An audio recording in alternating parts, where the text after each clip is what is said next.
বাংলাদেশে বিনিয়োগে আগ্রহী মার্কিন ব্যবসায়ীরা প্রধানমন্ত্রীকে জানিয়েছেন ট্রাম্পের বিশেষ দূত।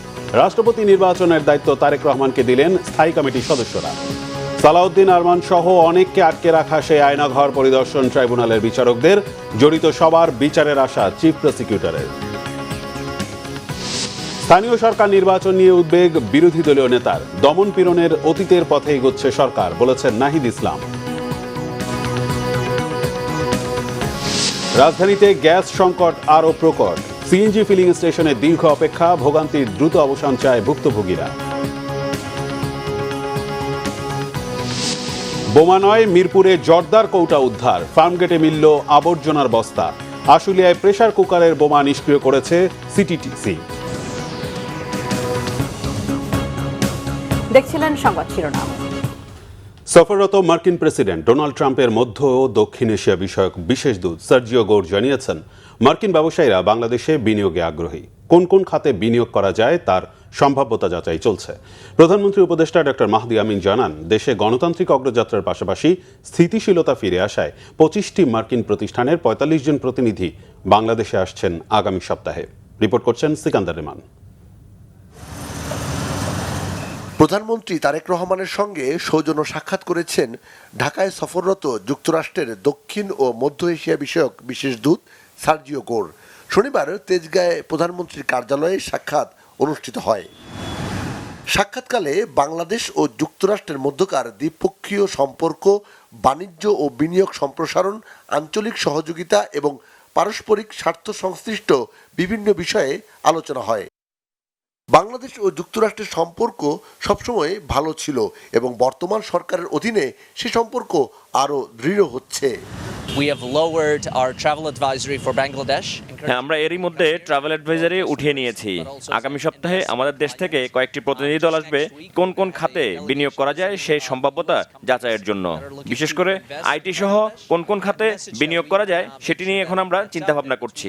বাংলাদেশ ও মার্কিন যুক্তরাষ্ট্রের মধ্যে দুদেশের সম্পর্ক আমরা অনন্য উচ্চতায় নিয়ে যেতে চাই।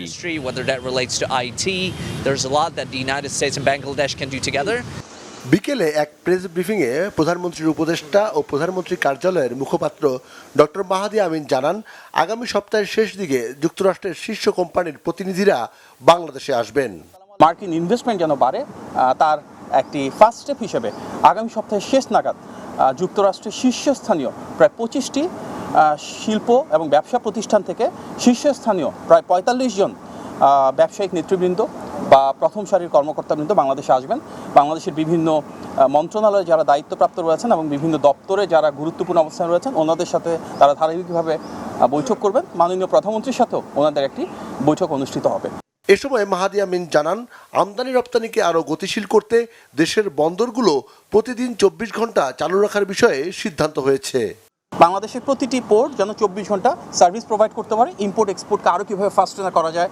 সিকান্দার রেমান, বাংলাভিশন, ঢাকা।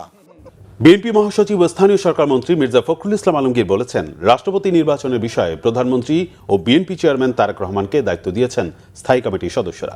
শনিবার রাতে দলের স্থায়ী কমিটির বৈঠক শেষে তিনি এ তথ্য জানান। দলের স্থায়ী কমিটির সদস্য সালাউদ্দিন আহমেদ জানিয়েছেন, রাষ্ট্রপতি নির্বাচনের জন্য বিশেষ অধিবেশনের প্রয়োজন হলে সে বিষয়ে স্পিকার সিদ্ধান্ত নেবেন। আহমেদ সরোয়ারের রিপোর্টে বিস্তারিত।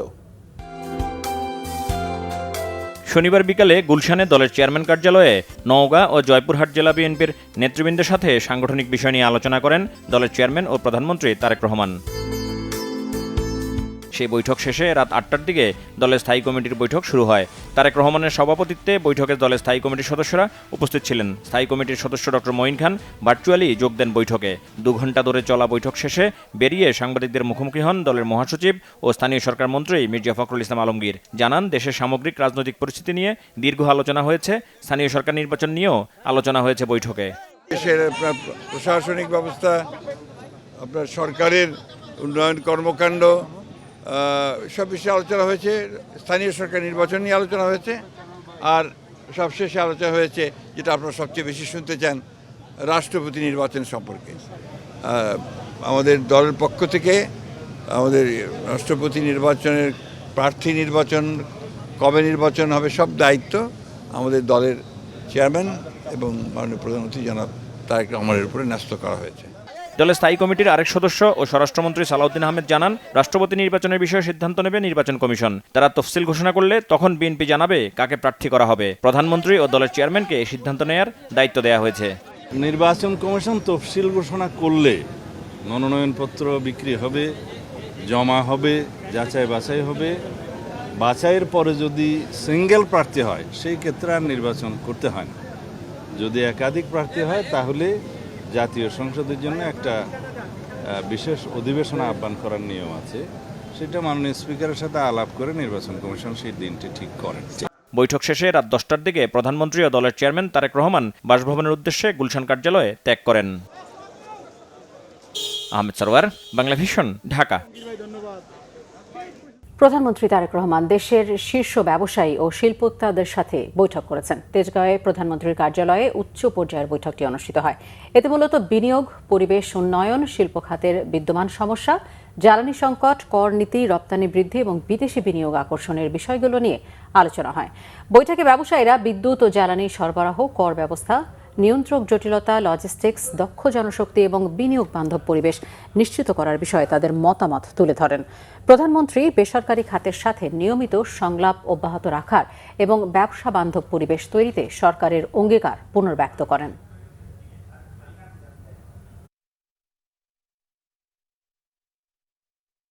আন্তর্জাতিক অপরাধ ট্রাইব্যুনালের চিফ প্রসিকিউটর মোহাম্মদ আমিনুল ইসলাম জানিয়েছেন, ফ্যাসিবাদ সরকারের আমলে বর্তমান স্বরাষ্ট্রমন্ত্রী সালাউদ্দিন আহমেদকে র্যাব 1-এ টিএফআই সেল বা আয়নাঘরে আটকে রাখা হয়েছিল। পরে সেখান থেকে তাকে ভারতে নিয়ে ছেড়ে দেওয়া হয়। তার মতে এই আয়নাঘরের দেয়াল ফ্যাসিবাদের ভয়াবহতার সাক্ষী। ট্রাইব্যুনাল 1-এর বিচারকদের নিয়ে টিএফআই সেল পরিদর্শন শেষে চিফ প্রসিকিউটর এই মন্তব্য করেন। রাজধানীর উত্তরায় র্যাব 1-এর transport integration cell, TFI cell তথা আয়নাঘর ফ্যাসিস্ট আওয়ামী লীগ সরকারের শাসন আমলে আইন শৃঙ্খলা বাহিনীকে ব্যবহার করে কিভাবে গুম, খুন, মিথ্যা মামলায় দিনের পর দিন নির্যাতন হতো। 5ই আগস্ট শেখ হাসিনা সরকারের পতনের পর এই নির্যাতনের শিকার কয়েকজন ভুক্তভোগীর অভিযোগে দায়ের হওয়া মামলা আন্তর্জাতিক অপরাধ ট্রাইব্যুনালে চলমান। ছোট বড় 29টি কামরা বা সেলের এই বন্দিশালার ভয়াবহতার চিত্র দেখতে শনিবার সকালে টিএফআই সেলের সরজমিন পরিদর্শন করেন আন্তর্জাতিক অপরাধ ট্রাইব্যুনাল 1-এর চেয়ারম্যান বিচারপতি গোলাম মুর্তুজা মজুমদার সহ 3 বিচারক। এরপর চিফ প্রসিকিউটর আমিনুল ইসলাম গণমাধ্যম কর্মীদের নিয়ে যান এই টর্চার সেলে। আলো বিদ্যুৎবিহীন অন্ধকার খুপড়ি, দম বন্ধ হয়ে যাওয়ার মতো অবস্থা। র্যাব 1 যাদেরকে তুলে এনেছিল, আমার ভাই সহ 8 জন, আমরা যেই ঘটনাগুলো জানি, র্যাব 1-এ এই টিএফআইতে তারা তথ্য মতে বলে যে এখানে থাকার সম্ভাবনা। এই কথাবার্তা যাতে বাইরে না যায় সেই জন্য এইখানে এমন ব্যবস্থা করা হয়েছিল। দেখেন, শোলা আছে, হার্ডবোর্ড আছে, তারপরে স্টিল আছে, যাতে নির্যাতন করলেও বাইরে আওয়াজ না যায় এবং জিজ্ঞাসাবাদে যে সমস্ত তথ্য বলে সেটা যাতে বাইরে না যায়। ভবনটির নিচতলায় জমঘরের অবস্থান। এত সরু কক্ষে কারো দাঁড়িয়ে থাকার সুযোগ নেই। জিজ্ঞাসাবাদের নামে এসব কক্ষ নির্যাতনের হাতিয়ার হিসেবে ব্যবহার করা হতো। বর্তমান স্বরাষ্ট্রমন্ত্রী সালাউদ্দিন আহমেদকে এই বন্দিশালায় আটক রাখা হয়েছিল বলেও জানান চিফ প্রসিকিউটর। আমরা সাক্ষ্য প্রমাণে পেয়েছি এই আয়নাগরের এই যে ছোট ছোট সরু রুমগুলোর মধ্যে দিনের পর দিন, মাসের পর মাস, এমনকি বছরের পর বছর তাদেরকে হাত বেঁধে, চোখ বেঁধে রাখা হতো। বিভিন্ন সাক্ষী থেকে বা তদন্ত থেকে এইটুকুনো আমরা পেয়েছি, আজকের মাননীয় স্বরাষ্ট্রমন্ত্রী জনাব সালাউদ্দিন আহমেদকে এই র্যাব 1-এর আজকের যে আয়নাগর, সেখানে কোনো একটি কামরায় তাকেও রাখা হয়েছে এবং পরবর্তীতে ভারতে নিয়ে তাকে ছেড়ে দেওয়া হয়েছে। সেটাও আমরা প্রাথমিক ইনভেস্টিগেশনে আমরা ইতিমধ্যে পেয়েছি। টিএফআই সেলের রেখে নির্যাতনের চিত্র ফ্যাসিস্ট সরকারের ভয়াবহতা ফুটে উঠেছে উল্লেখ করে চিফ প্রসিকিউটর আরও বলেন, গুমের ঘটনায় জড়িতদের বিচার এড়ানোর কোনো সুযোগ নেই। যারা এই সরকারে ছিলেন, যারা এই ফ্যাসিস্ট রাষ্ট্র কায়েম করেছিলেন, যারা এরকম অমানবিক ঘটনার জন্ম দিয়েছিলেন, মানবতা বিরোধী অপরাধ সংগঠনে সহায়তা করেছিলেন, প্রত্যেককেই আইনের আওতায় আনা উচিত বলে আমরা মনে করি। পরিদর্শন শেষে আসামি পক্ষের আইনজীবীরাও গণমাধ্যমের সাথে কথা বলেন। টিএফআই বলতে নির্দিষ্ট কোনো জায়গা নাই, it can be. Saikat Sadiq, Bangla Vision, Dhaka. তথ্য ও সম্প্রচার মন্ত্রী জহিরুদ্দিন স্বপন বলেছেন, আন্দোলন কারো কারো জন্য পেশা হলেও বিএনপি নেতৃত্বাধীন সরকার আছে নতুন করে দেশ গঠনের পথে। দেশের স্বার্থে আঙুল বাঁকা করতে হলে সরকার তা করবে এবং তা করবে বলেও জানান তিনি। আর ফ্যাসিবাদের দুঃশাসন এবং ২৪-এর গণঅভ্যুত্থানের ঐতিহাসিক প্রেক্ষাপট আগামী প্রজন্মের সামনে সঠিকভাবে তুলে ধরার আহ্বান জানান মুক্তিযুদ্ধ বিষয়ক মন্ত্রী আহমেদ আজম খান। জুলাই আন্দোলন গণতন্ত্রকামী সবার সম্মিলিত অর্জন বলে মন্তব্য করেন প্রধানমন্ত্রীর অতিরিক্ত প্রেস সচিব আতিকুর রহমান রুমন। রিপোর্ট করছেন ইমরুল কায়েস। গণতান্ত্রিক আন্দোলনের জাতীয় প্রেস ক্লাবে বুলেটের মুখে বাংলাদেশ ফ্যাসিবাদের হলো শেষ শীর্ষক আলোচনা সভা ও আলোকচিত্র প্রদর্শনের আয়োজন করা হয়। আমরা বিএনপি পরিবার এবং বাংলাদেশ ফটো জার্নালিস্ট অ্যাসোসিয়েশন এই অনুষ্ঠানের আয়োজন করে। এতে প্রধান অতিথির বক্তব্যে তথ্য সম্প্রচার মন্ত্রী বলেন, জুলাই আন্দোলনে প্রধান সেনাপতির দায়িত্ব নিলেও প্রধানমন্ত্রী তারেক রহমান কখনো আত্মকেন্দ্রিক কোনো বক্তব্য দেননি। আন্দোলন করা কারো কারো জন্য পেশা হতে পারে, কিন্তু আমাদের জন্য তা কেবলমাত্রই ভোটাধিকার, গণতান্ত্রিক চেতনা এবং একটি স্বাধীন, স্বনির্ভর, সার্বভৌম বাংলাদেশ প্রতিষ্ঠার কাজ। যারা সমস্যা তৈরি করবেন আমরা তাদের সঙ্গে গঠনমূলকভাবে সমাধানের চেষ্টা করব, কিন্তু আঙুল যদি বাঁকা করতে হয় রাষ্ট্রের প্রয়োজনে, দেশের প্রয়োজনে, জাতির প্রয়োজনে, জনগণের প্রয়োজনে, সরকারকে তো অবশ্যই তা করতে হবে। ভবিষ্যৎ প্রজন্মের কাছে জুলাই আন্দোলনের সঠিক ইতিহাস ও তথ্য তুলে ধরার কথা বলেন মুক্তিযুদ্ধ বিষয়ক মন্ত্রী আহমেদ আজম খান। এই মুক্তিযুদ্ধের বাংলাদেশে আর যেন কোনোদিন এই ধরনের ফ্যাসিবাদ বাংলাদেশকে সুবল মারতে না পারে, তার জন্যে আমরা প্রতিজ্ঞাবদ্ধ হব।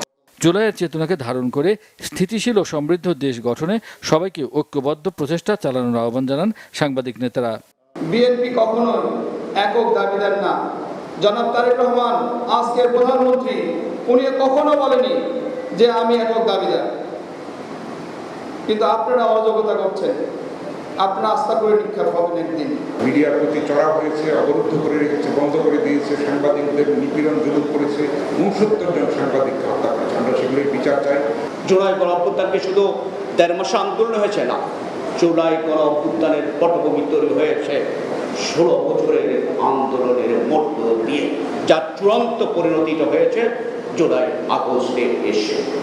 অনুষ্ঠানে প্রধান তথ্য কর্মকর্তা সৈয়দ আবদাল আহমদ এবং প্রধানমন্ত্রীর প্রেস সচিব জাহিদুল ইসলাম রনি বক্তব্য রাখেন। জুলাই অভ্যুত্থানের উত্তাল দিনগুলোর স্মৃতিময় ছবিগুলো ঘুরে ঘুরে দেখেন তথ্য ও সম্প্রচার মন্ত্রী সহ অতিথিরা। ইমরুল কায়েস, বাংলা ভিশন, ঢাকা। মুক্তিযুদ্ধ বিষয়ক প্রতিমন্ত্রী ইশরাক হোসেন বলেছেন, জুলাই গণহত্যার মধ্য দিয়ে আওয়ামী লীগের রাজনৈতিক, সামাজিক ও নৈতিক পরাজয় চূড়ান্ত হয়েছে। আর জুলাই অভ্যুত্থানের ঐক্যে বিভেদ সৃষ্টি হলে ফ্যাসিবাদী শক্তি পুনরুত্থানের সুযোগ পেতে পারে বলে সতর্ক করেছেন ডিবেট ফর ডেমোক্রেসির চেয়ারম্যান হাসান আহমেদ চৌধুরী কিরণ। বিস্তারিত জানাচ্ছেন আসমা আক্তার নূপুর। বুকের ভিতর অনেক ঝড়, বুক পেতেছি গুড়ি কর, তুমি কি আমি। জুলাই গণহত্যার পর আওয়ামী লীগের রাজনৈতিক পুনর্বাসনের আর কোনো সুযোগ নেই বলে মন্তব্য করেছেন মুক্তিযুদ্ধ বিষয়ক প্রতিমন্ত্রী ইশরাক হোসেন। রাজধানীর এফডিসিতে জুলাই হত্যাকাণ্ডের দায় নিয়ে আয়োজিত ছায়া সংসদে তিনি বলেন, গণতন্ত্র থেকে সরে গিয়ে ফ্যাসিবাদী শাসন প্রতিষ্ঠার পথ বেছে নেওয়াটাই দলটির রাজনৈতিক ও সামাজিক পতনের মূল কারণ। তারা গণতন্ত্র থেকে ফ্যাসিজমের দিকে তারা ধাবিত হয়েছে, যেটি তাদের একটা ভুল স্ট্র্যাটেজি ছিল এবং সেই ভুল স্ট্র্যাটেজির মাধ্যমে বলা যেতে পারে তাদের পলিটিক্যাল স্ট্র্যাটেজি অর্থাৎ পলিটিক্সটাই তাদের এখানে পরাজিত হয়েছে। তারা যদি গণতান্ত্রিক পন্থায় রাজনীতি করতো তাহলে হয়তো বা বিরোধী দলে যেত, আবার নির্বাচনের মাধ্যমে পরবর্তীতে আবারও রাষ্ট্র পরিচালনার দায়িত্বে আসতে পারত। কিন্তু এখন যে ঘটনাটি ঘটেছে, আমি স্পেসিফিক্যালি বলছি, জুলাই গণহত্যা একটা জেনোসাইড করার পরে রাজনৈতিকভাবে তাদের পুনর্বাসনের কোনো সুযোগ নাই। প্রতিমন্ত্রী আরও বলেন, গণতন্ত্রপন্থী শক্তির মধ্যে বিভেদ তৈরি হলে সেই সুযোগ কাজে লাগিয়ে ফ্যাসিবাদী শক্তি আবারও মাথাচাড়া দিয়ে উঠতে পারে। রাজনৈতিকভাবে তারা কি আবার ফিরে আসতে পারে কিনা সেই সম্ভাবনাটা কিন্তু পুরোপুরি উড়িয়ে দেওয়া যায় না, যার কারণে আমাদেরকে অত্যন্ত সতর্কভাবে আগামী দিনের রাজনীতিটি পরিচালনা করতে হবে। একই অনুষ্ঠানে ডিবেট ফর ডেমোক্রেসির চেয়ারম্যান হাসান আহমেদ চৌধুরী কিরণ অভিযোগ করেন, ফ্যাসিবাদ বিরোধী শক্তির মধ্যে বিভেদ সৃষ্টি করে অস্থিতিশীলতা তৈরির চেষ্টা চলছে। জুলাই ঐক্যের মধ্যে ফাটল সৃষ্টি হলে কিন্তু ফ্যাসিবাদের উত্থান হবার শঙ্কা তৈরি হতে পারে এবং এই শঙ্কা থেকে মুক্ত হবার জন্য জুলাই ঐক্যে যারা ঐক্যবদ্ধভাবে রাজনৈতিক দল, সামাজিক দল, বুদ্ধিজীবী, সকল শ্রেণী পেশা মানুষ তারা যেভাবে আন্দোলন করেছে, তাদের এই ঐক্যের মধ্যে কোনো ফাটল ধারণা যাবে না। জুলাই হত্যার দায়ে আওয়ামী লীগের রাজনৈতিক পরাজয়ের চেয়ে সামাজিক পরাজয় বেশি শীর্ষক ছায়া সংসদে বিজয়ী হন বিরোধী দল Bangladesh university of business and টেকনোলজির বিতার্কিকরা। আসমা আক্তার নূপুর, বাংলা ভিশন, ঢাকা। বিরোধী দলীয় নেতা জামাত ইসলামের আমির ডক্টর শফিকুর রহমান বলেছেন, স্থানীয় সরকার নির্বাচন নিয়ে কোনো ধরনের পায়তারা হলে সরকারের সদিচ্ছা নিয়ে গোটা জাতির মধ্যে উদ্বেগ দেখা দেবে। সিলেটে এক অনুষ্ঠান শেষে তিনি কথা বলেন। এদিকে জুলাই গণ অভ্যুত্থানের দ্বিতীয় বার্ষিকী উপলক্ষে ঢাকা মহানগর উত্তর ও দক্ষিণ জামাত রাজধানীতে আলাদা সমাবেশ ও মিছিল করেছে। আরো জানাচ্ছেন গ্যালমান শফি। শনিবার সিলেটের একটি স্থানীয় দৈনিকের প্রতিষ্ঠা বার্ষিকীর অনুষ্ঠানে যোগ দেন জামাতের আমির। পরে সাংবাদিকদের প্রশ্নের জবাবে ডাক্তার শফিকুর রহমান বলেন, স্থানীয় সরকার নির্বাচন নিয়ে পায়তারা হলে জামাত তা মানবে না, জনগণও মানবে না। আমাদের দেশ আবার চূড়াবালিতে হারিয়ে যাক, অন্ধকার গলিতে আমরা চাই। অতীতের যে নির্বাচন গেল 26 সালের 12 ফেব্রুয়ারি, এটা দেখে আমরা এমনিই শঙ্কিত। আবার যদি এই ধরনের কোনো পায়তারা চলে, তাহলে নির্বাচনের ব্যাপারে সরকারের সদিচ্ছা নিয়েই গোটা জাতির মধ্যে উদ্বেগ দেখা দেবে এবং সেই রকম কোনো নির্বাচনের পায়তারা করলে, আয়োজন করলে এটা জাতি মানবে না, আমরাও মানব না। এদিকে জুলাই গণ অভ্যুত্থানের দ্বিতীয় বার্ষিকী উপলক্ষে রাজধানীতে গণমিছিল করে জামাত ইসলামী ঢাকা মহানগর দক্ষিণ। এর আগে সংক্ষিপ্ত সমাবেশে বক্তব্য রাখেন দলটির কেন্দ্রীয় নায়েবে আমির অধ্যাপক মুজিবুর রহমান এমপি।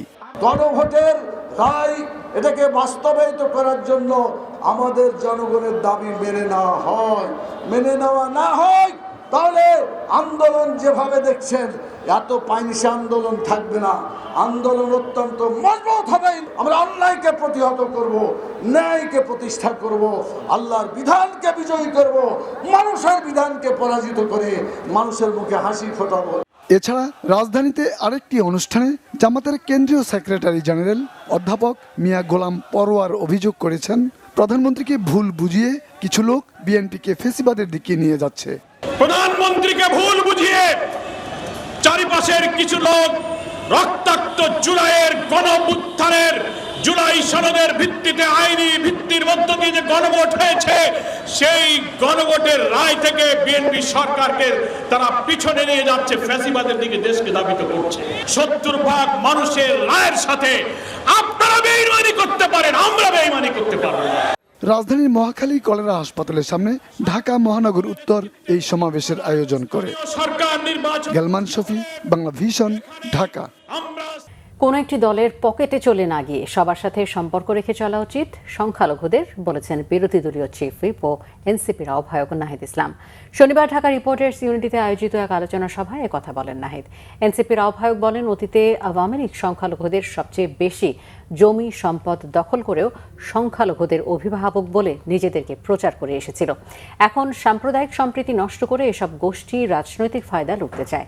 এই জন্য সাম্প্রদায়িক সম্প্রীতি রক্ষায় সবাইকে ঐক্যবদ্ধভাবে কাজ করার আহ্বান জানান এনসিপি আহ্বায়ক। বিএনপি সরকারের সমালোচনায় বিরোধী দলীয় চিফ হুইপ অভিযোগ করেন, সরকারের দমনপীড়নে অতীতের ভাষা ফিরে আসছে। জুলাই সনদ বাস্তবায়ন না করায় জুলাইয়ের ঐক্য নষ্ট হচ্ছে বলেও মন্তব্য করেন নাহিদ ইসলাম। আমরা শুধু 16 বছরে গুম, খুন ইত্যাদির কথা বলতেছি, কিন্তু সাম্প্রদায়িক যেই ঘটনা হয়েছে সেগুলোর বিচারও যাতে নিশ্চিত করা হয় সেই দাবি আমরা উঠাচ্ছি আজকের এই জুলাই সম্প্রীতি সমাবেশ থেকে। এবং আপনারা বর্তমান যে রাজনৈতিক পরিস্থিতি দেখতেছেন, যে দেশে আমরা একটা ভয়ের পরিবেশ আবারও দেখতে পাচ্ছি, বিরোধী মতকে দমন পীড়ন করার পুরনো কায়দা আমরা এই সরকারের মধ্যে দেখতে পাচ্ছি। রাজধানী জুড়ে গ্যাস সংকট যেন দিন দিন আরও প্রকট হচ্ছে। সিএনজি ফিলিং স্টেশনে ঘন্টার পর ঘন্টা অপেক্ষা করেও মিলছে না গ্যাস। একই সংকটে বাসাবাড়িতেও ব্যাহত হচ্ছে রান্নার কাজ। আয় কমে যাওয়া চালক থেকে শুরু করে গৃহিণী সবাই পড়েছেন চরম দুর্ভোগে। দ্রুত গ্যাস সরবরাহ স্বাভাবিক করার দাবি ভুক্তভোগীদের। বখতিয়ার হোসেনের ক্যামেরায় ওমর ফারুকের রিপোর্ট। রাজধানীর অধিকাংশ সিএনজি ফিলিং স্টেশনে ঝুলছে একটাই ঘোষণা, গ্যাস নেই। ঘন্টার পর ঘন্টা লাইনে দাঁড়িয়ে থেকেও মিলছে না কাঙ্ক্ষিত জ্বালানি, ফলে ভোগান্তিতে চালকেরা। একদিকে আয় নেই, অন্যদিকে গাড়ির জমার চাপ, সংসারের বাজার, সন্তানের পড়াশোনা, ঘরের খরচ সবকিছুই যেন অনিশ্চয়তার অন্ধকারে চালকদের। কেউ কেউ আক্ষেপের সুরেই বলছেন, দাম বাড়িয়ে হলেও কাটুক গ্যাস সংকট। না, ভাড়া তো তেমন মারা যাচ্ছে না গো ভাই। গ্যাস না পেলে বলেন ভাড়া মারবেন কিভাবে? 2 বার গ্যাস লিভার গেলে 6 ঘন্টা লাগে। কিভাবে কি করবো বলেন? মহাজন তো 1 টাকা জমা কম নেয় না, মহাজনের জমা মহাজনের পুরাই দিতে হয়। এইভাবে সংকটে এই যে মনে করে যে কোনো রকমে আর কি বাইচে আছি। ভাই হইলো 200, 250, 300 এরকম। 2 ঘন্টা 3 ঘন্টা ধরে 120 টাকা 130 টাকার গ্যাস পাই। সিরিয়াল অনেক কান বয়ে থাউন লাগে, 5 ঘন্টা 4 ঘন্টা 3 ঘন্টা বয়ে থাউন লাগে। ভাই গ্যাসের লাগাবে আঙ্গ বাচ্চা মরছি আমরা ভাই। হাতে কথা ভাই। তবে পাম্প সংশ্লিষ্টরা বলছেন, লাইনে পর্যাপ্ত গ্যাস সরবরাহ না থাকার বিষয়টি। না, পাম্প মালিকের তো এটা কোনো হাত নাই। এটা কেমন লাইনে গ্যাস নাই, আমরা গ্যাস দিব কই থেকে? গাড়ি এলাকার ভোগান্তি, আমরা গ্যাস দিতে পারতেছি না। অনেকজনের অনেক কথাবার্তা শুনতে লাগতেছে। পাম্প বন্ধ থাকলে তো মালিকেরও ক্ষতি, মালিকের স্টাফেদের বেতন দিতে হয়। পাম্প না চললে তো মালিক আপনাদের কর্মচারীদের বেতন দিতে পারবেন। একই চিত্র বাসাবাড়িতেও। দিনের পর দিন চুলায় গ্যাস না থাকায় বিপাকে পড়ছেন গৃহিণীরা। রান্নার সময় ঘন্টার পর ঘন্টা অপেক্ষা, কখনো মাঝপথে বন্ধ হয়ে যাচ্ছে রান্না। কেউ কেউ বাধ্য হয়ে আশ্রয় নিচ্ছেন সিলিন্ডার গ্যাস কিংবা ইলেকট্রনিক চুলার। এতে বাড়তি খরচও বাড়িয়ে দিচ্ছে দুশ্চিন্তা। ঢাকা শহরে আসলে থাকতে গেলে আমাদের একটা হিউজ বাজেট নিয়ে থাকতে হয়। সেক্ষেত্রে এখন আমাদের একটা বাড়তি বাজেট করতে হচ্ছে গ্যাসের জন্য। কারণ হচ্ছে গিয়ে ঢাকা শহরের ঘর ভাড়া বেশি, বাচ্চা কাচ্চাদের পড়াশোনার খরচ বেশি। সেখানে আমরা আলাদা করে গ্যাস পাচ্ছি না, তারপরেও আমাদেরকে গ্যাসের বিলটা দিতে হচ্ছে। নিভছে চুলার আগুন, চাকার গতি থেমেছে, বেড়েছে মানুষের উদ্বেগ। গ্যাস সংকটের সমাধানের অপেক্ষায় এখন চালক গৃহিণী সবাই। ওমর ফারুক, বাংলা ভিশন, ঢাকা। রাজধানীর 2টি মেট্রো স্টেশনে বোমা আতঙ্ক ছড়ালেও তল্লাশিতে কোনো বিস্ফোরক পাওয়া যায়নি। তবে সাভারের আশুলিয়ায় মুদি দোকানে ফেলে যাওয়া প্রেসার কুকার টাইপের বোমা উদ্ধার করে নিষ্ক্রিয় করেছে ডিসপোজাল ইউনিট। রিপোর্ট ফজলে রাব্বির। সম্প্রতি দেশের বিভিন্ন জায়গায় কয়েকটি বোমা উদ্ধারের ঘটনায় তৈরি হয় ব্যাপক উদ্বেগ আর উৎকণ্ঠা। গেল 24 জুলাই রাজধানীর মতিঝিল মেট্রো স্টেশনের নিচ থেকে উদ্ধার করা হয় পাইপ বোমা। এই ঘটনার সপ্তাহখানেক যেতে না যেতেই ফের ফার্মগেট ও মিরপুর 10 নম্বর মেট্রো স্টেশনে বোমার মতো বস্তু পাওয়া গেছে এমন খবর ছড়িয়ে পড়লে জনমনে তৈরি হয় ফের আতঙ্ক। বিকালে এ নিয়ে সংবাদ সম্মেলন করে ডিএমপি। এতে জানানো হয়, মেট্রো রেল স্টেশনে পাওয়া 2টি ব্যাগ থেকে কোনো বিস্ফোরক দ্রব্য নয়, মিলেছে সুপারি ও জর্দার কৌটা। এখানে আসলে রহস্যের কিছুই নেই। আমরা তো বলেছি যে মতিঝিল 10 মেট্রো রেলে যেটা পাওয়া গেছে সেটা তো বোমা না, এবং সেখানে ক্ষতিকর কোনো বস্তু নেই। সুতরাং এখানে আতঙ্কিত হওয়ার কিছু নেই। এই বিষয়ে সুনির্দিষ্টভাবে কোনো বক্তব্য দেওয়ার সুযোগ নেই। আমরা তদন্ত করছি, তদন্ত শেষ না হওয়া পর্যন্ত এই বিষয়ে আপনি কোনো মন্তব্য করতে পারবেন না। সাভারের আশুলিয়ায় মুদি দোকানে ফেলে যাওয়া বোমাটি নিষ্ক্রিয় করা হয়েছে বলেও জানান counter terrorism and transnational crime unit. না, এটা একটা অবশ্যই বোমা ছিল, প্রেসার কুকারের মধ্যে সেটা ছিল, আপনারা সবাই সেটা জানেন। তো সেটা আমরা সেখানে উপস্থিত হয়ে সেটা আমরাকে ডিসপোজাল বা নিষ্ক্রিয় করার যে প্রক্রিয়া সেটা আমরা সম্পন্ন করেছি। এর আগে বোমা তৈরির সময় গেল বছরের 26 ডিসেম্বর ঢাকার কেরানীগঞ্জের হাসনাবাদ হাউজিং এলাকায় উমুলকুরা ইন্টারন্যাশনাল মাদ্রাসায় ভয়াবহ বিস্ফোরণ হয়। এতে বিধ্বস্ত হয় ভবনটি। ওই ঘটনায় গ্রেপ্তার করা হয় মাদ্রাসা পরিচালক শেখ আলামিনকে। এটা তো আমাদের তদন্ত অব্যাহত আছে। রাব্বি, বাংলা ভিশন, ঢাকা। স্বাস্থ্যমন্ত্রী সরকার সাখাওয়াত হোসেন বলেছেন, পিৎজা, বার্গার ও পোড়া তেলে সমুচা খাবার প্রবণতার কারণে দেশের মানুষের মধ্যে রোগ ভরে গেছে। সুস্থ থাকার জন্য খাদ্যাভ্যাসের পরিবর্তনের সাথে মাইন্ডসেটের পরিবর্তন প্রয়োজন বলেন তিনি। রাজধানীতে বিশ্ব মাতৃদুগ্ধ সপ্তাহের অনুষ্ঠানে এসব কথা বলেন স্বাস্থ্যমন্ত্রী। তিনি আরও বলেন, আধুনিক জীবনযাত্রার প্রভাবে অনেক নবজাতক প্রয়োজনীয় মাতৃদুগ্ধ থেকে বঞ্চিত হচ্ছে, যা ভবিষ্যৎ প্রজন্মের সুস্বাস্থ্য ও স্বাভাবিক মানসিক বিকাশের জন্য উদ্বেগজনক। স্বাস্থ্যমন্ত্রী বলেন, অতীতে পরিবারে শিশুর লালন পালন এবং মাতৃদুগ্ধ পান নিশ্চিত করার বিষয়ে সচেতনতা ও গুরুত্ব ছিল। আধুনিক জীবনযাত্রার পরিবর্তনের সঙ্গে সঙ্গে সেই চর্চা অনেক ক্ষেত্রে কমে এসেছে। আধুনিক হবার কারণে বিভিন্ন ধরনের স্বাস্থ্য ঝুঁকিও বাড়ছে বলে মন্তব্য করেন স্বাস্থ্যমন্ত্রী।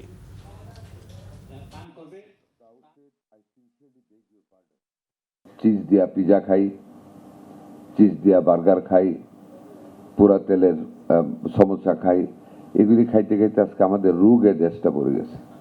কালকে একটা অনুষ্ঠানে বলেছিলাম, একজন ডাক্তারের সাথে আলাপ হয়েছিল, আমরা যদি অল ক্যান্সারের পেশেন্ট যোগ দিই, it will be more then 20% of the total population. জাতিটা বাঁচবে কিভাবে? শিক্ষামন্ত্রী ডক্টর আনাম এহসানুল হক মিলন বলেছেন, ফ্যাসিস্ট দল আওয়ামী লীগ এই দেশকে ধ্বংস করতে চেয়েছিল। দেশের তরুণ প্রজন্ম গণ অভ্যুত্থানের মধ্য দিয়েই সেই পরিস্থিতি থেকে বাংলাদেশকে ফিরিয়ে এনেছে। রাজধানীর সরকারি পলিটেকনিক ইনস্টিটিউটে আয়োজিত অনুষ্ঠানে এসব কথা বলেন তিনি। শিক্ষামন্ত্রী আরও বলেন, শত শহীদের আত্মত্যাগের বিনিময়ে নতুন বাংলাদেশ ফিরে পাওয়া গেছে। তাই জুলাই দেশের মানুষের স্মৃতিতে চিরস্মরণীয় হয়ে থাকবে। বলেন, শুধু গতানুগতিক শিক্ষার ধারণায় সীমাবদ্ধ থাকলে চলবে না, কারণ উন্নত বাংলাদেশ গড়তে কারিগরি শিক্ষার বিকল্প নেই।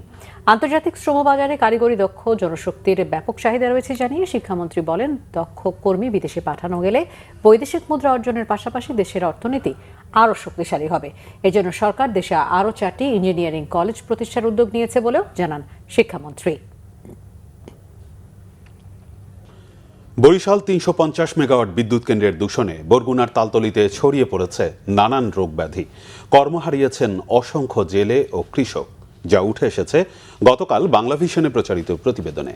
কিন্তু এই বিদ্যুৎ কেন্দ্রটির গল্প শুধু দূষণের নয়, আছে জোরপূর্বক 450 পরিবারের জমি দখল করে নেওয়া এবং নদী খাল দখলের অভিযোগ। বরগুনা থেকে ফিরে বিদ্যুৎ কেন্দ্রটির দখল, দূষণ ও দুর্নীতি নিয়ে কেফায়েত শাকিলের 2 পর্বের ধারাবাহিকের আজ দেখুন দ্বিতীয় পর্ব। ফাতেমা আক্তার বরগুনার তালতলি উপজেলার নিশানবাড়ি ইউনিয়নের সাবেক ইউপি সদস্য। আজ যেখানে বরিশাল 350 মেগাওয়াট কয়লা ভিত্তিক তাপ বিদ্যুৎ কেন্দ্র, সেখানেই ছিল তার দোতলা বাড়ি, যা স্থানীয় প্রভাবশালীদের সহযোগিতায় দখল করে নেয় বিদ্যুৎ কেন্দ্র কর্তৃপক্ষ। এখন পাশের গ্রামে ছোট্ট ঘরে তার বসত। ফাতেমার অভিযোগ, জমি দখলের প্রতিবাদ করার অপরাধে এখনো পালিয়ে বেড়াতে হচ্ছে তার পরিবারের পুরুষ সদস্যদের। আমাকে জমি যে সময় প্রথম দখলে নেই, সেই সময় আমাকে সাদাবাজি মামলায় দিচ্ছে। আমাকে ফ্যামিলি যত আছে ওয়ারিশ এই জমির সাদাবাজি মামলা দিয়ে এত হরানিতে রাখছে, আমরা পলাইছি। গোরস্থানের মধ্যেও যাই রাত্রে রয়েছি, 25 জন 30 জন পুলিশ। ফাতেমার মতো বড় অঙ্কুজান পাড়ার জমি হারানো 450 পরিবারের পক্ষে নেতৃত্ব দিচ্ছেন সুলতান শিকদার। তার দাবি, 90-এর দশকের শেষের দিকে পায়রা নদীতে জেগে ওঠা খোট্টার চরের জমি 99 বছরের জন্য ভূমিহীনদের বন্দোবস্ত দেয় সরকার, অথচ সেই জমির বড় অংশই দখল করে শুরু হয় বিদ্যুৎ কেন্দ্র নির্মাণের কাজ।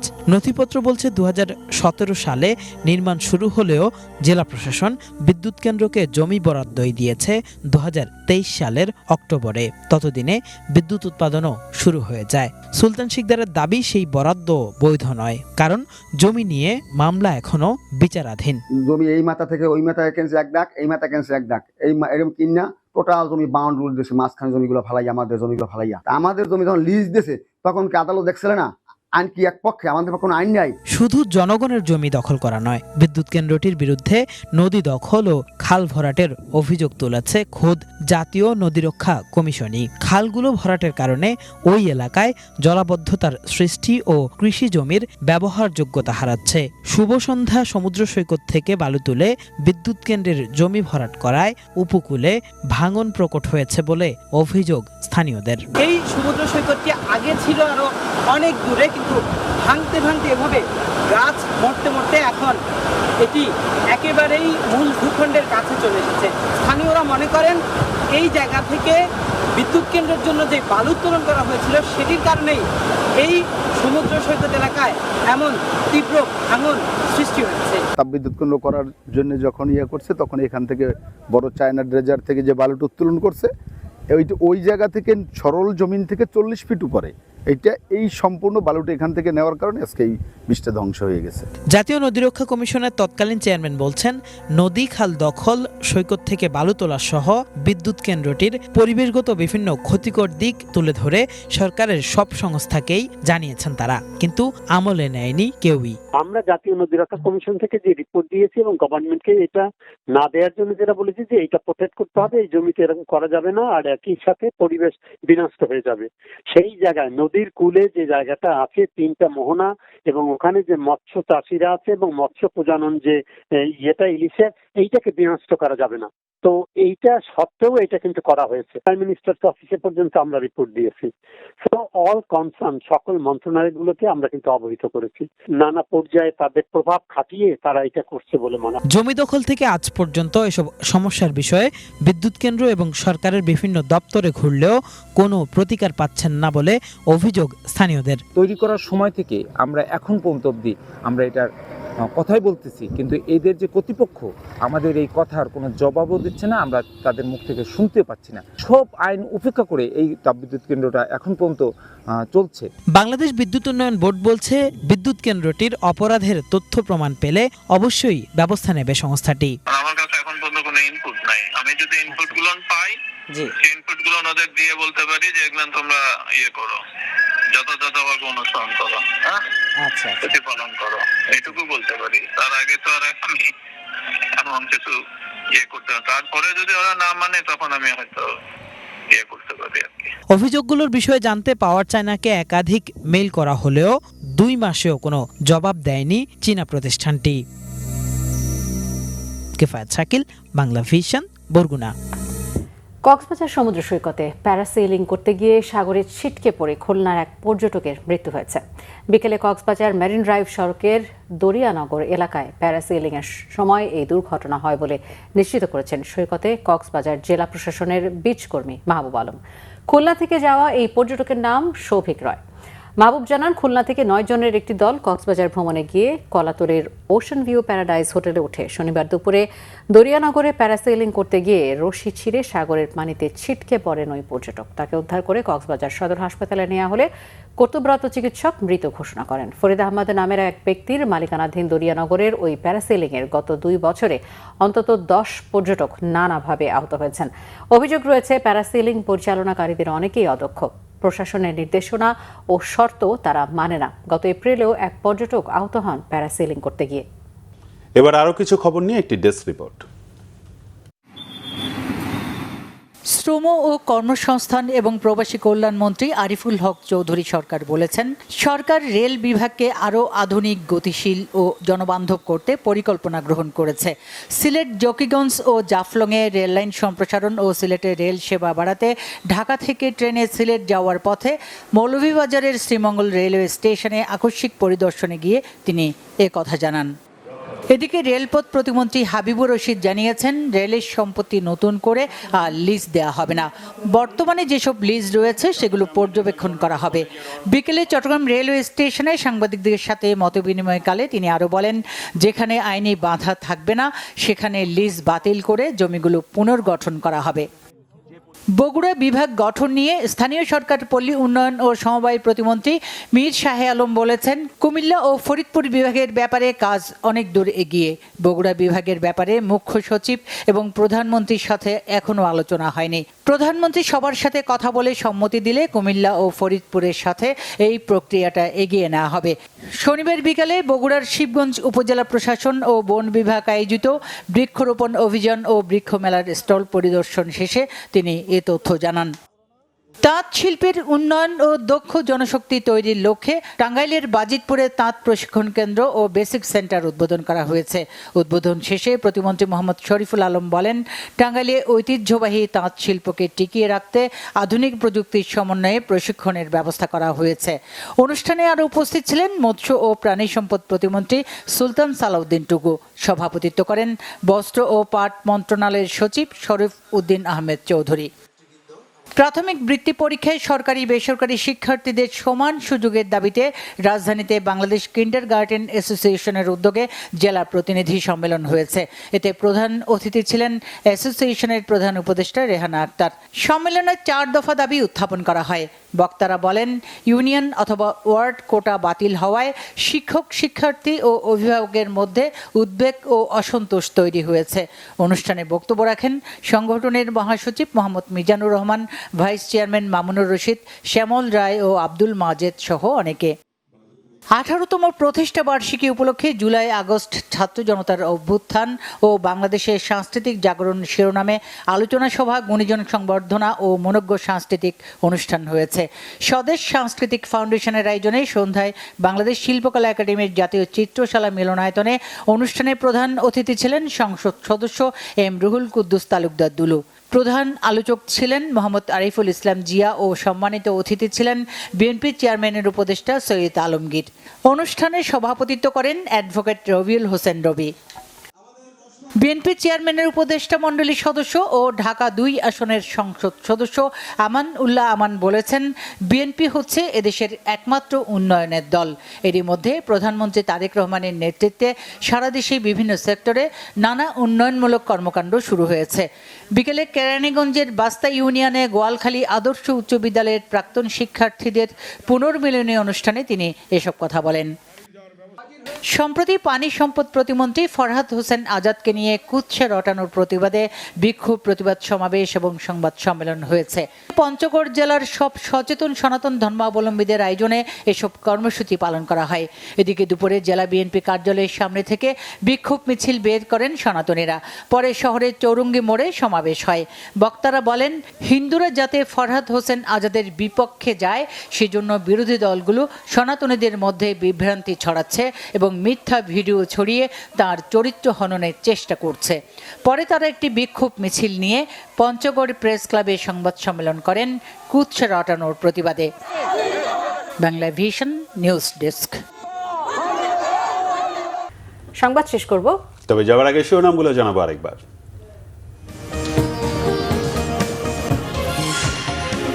বাংলাদেশে বিনিয়োগে আগ্রহী মার্কিন ব্যবসায়ীরা প্রধানমন্ত্রীকে জানিয়েছেন ট্রাম্পের বিশেষ দূত।